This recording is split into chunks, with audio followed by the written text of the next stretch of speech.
So week 1 of the NFL season is now officially in the books.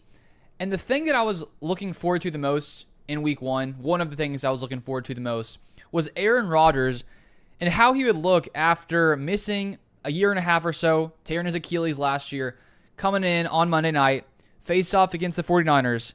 And it wasn't a great start for the Jets overall, losing 32-19.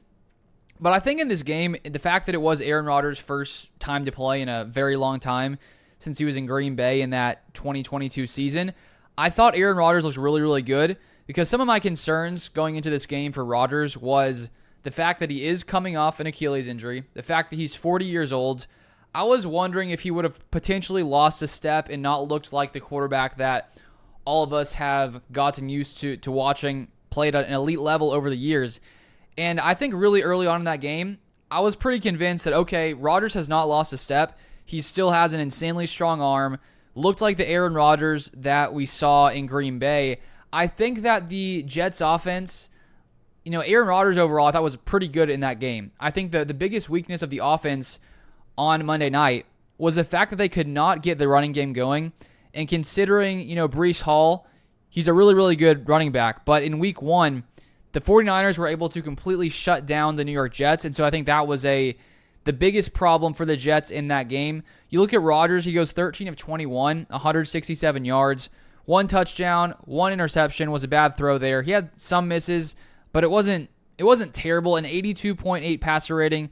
He was 10th in yards per attempt, 20th in completion percentage, and 23rd in EPA per dropback. So I thought it was an overall solid day for Rodgers considering it was his first game starting in a very long time.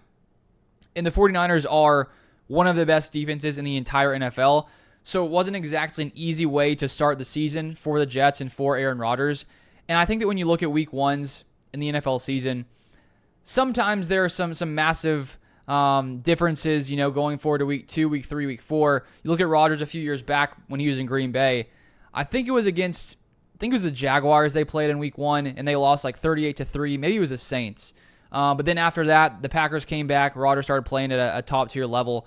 And so I don't think that what we saw from Rodgers and this Jets offense is necessarily what we're going to see going forward. First off, you do not have to face the 49ers defense every single week, which obviously is a blessing.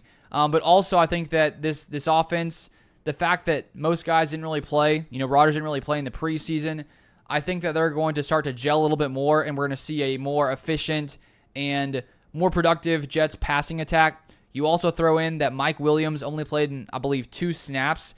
And so outside of Garrett Wilson, Allen Lazard was the guy who really led the Jets receiving room, and I don't think he's a very good receiver at this point. And so I think with Mike Williams back and revving getting his snaps up, that should help this Jets offense overall. And one of the biggest questions, too, for this Jets team was their offensive line. And I think for the most part, they did pretty good. You look at the pressure they allowed. They were the 8th best in the NFL in week 1 in pressure percentage allowed, according to NFL Pro. It did help a little bit. The Rodgers had the 3rd fastest time to throw in the NFL in week 1 at 2.47 seconds. And so Rodgers was getting the ball out pretty quick, which I think is something that we saw in Green Bay a lot. I guess if there's one concern, it's like Rodgers didn't really move around too much, didn't really escape the pocket.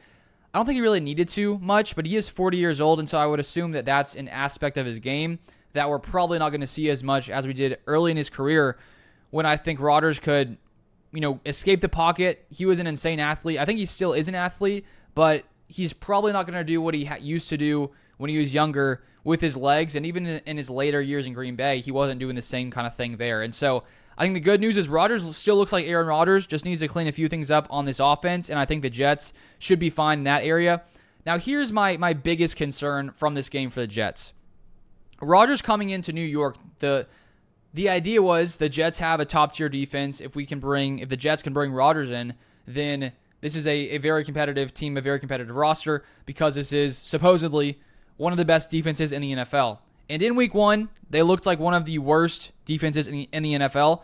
So that is a massive concern. Again, this is one of the best teams in the NFL consistently with Brock Purdy here.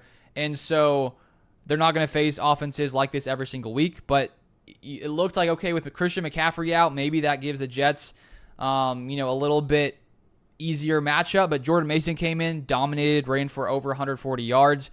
You look at some stats from this Jets defense in this game. 25th in expected points added per play. Really bad. They allowed the third most rushing yards in week 1, 180 rushing yards allowed. They were 21st in EPA per rush allowed. Their pass rush didn't really get home much. 21st in pressure percentage in week 1. 28th in EPA per pass allowed, so their secondary got torched. I saw that Sauce Gardner was out of the game for a while. Not exactly sure what's going on there. I heard maybe he got the wind knocked out of him. And so overall, it was a bad day for the Jets defense.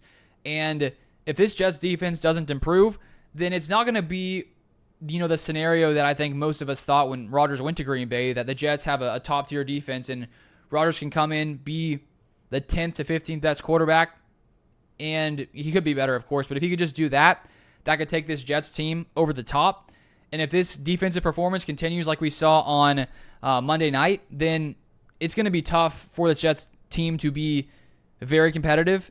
And so that's something to watch in the coming weeks. Was it just the fact that it's week 1? They're trying to get used to things, knock the rust off. It is a really insanely talented, one of the best offenses in the NFL. That's definitely a factor. And I think we see in the NFL, there are multiple games in years past where pretty much every top-tier team has bad games where you're like, how in the world are they supposed to, win in the playoffs and make a deep playoff run? And then these teams completely turn things around. So I'm not one to take one game and say, the season is doomed for the Jets, but it's something that needs to be improved if they want to be the team that most people thought they could be. But I think the biggest takeaway is Rodgers still looked like Aaron Rodgers, and I think the more he plays, the better and better he's going to look. The more chemistry he gets, the more playing time he has with his Jets team, the better he's going to be, with Garrett Wilson, with Breece Hall, lots of these other players. The one other thing that's concerning, if Mike Williams or Garrett Wilson goes down this year, I just don't think the Jets have much depth at receiver. I saw some people earlier today, I can't remember where I read it, but someone mentioned, do the Jets need to trade for Davante Adams? I know that had been a talking point in the past offseason, and I think it makes a ton of sense, to be completely honest. The Raiders stink, and Davante Adams is older. It would make a lot of sense for them to trade him away for a second-round pick potentially. And I think if you're the Jets, if you really want to go for it this season, that would be a move that I think would be a smart move to make. Do they need to do it? No.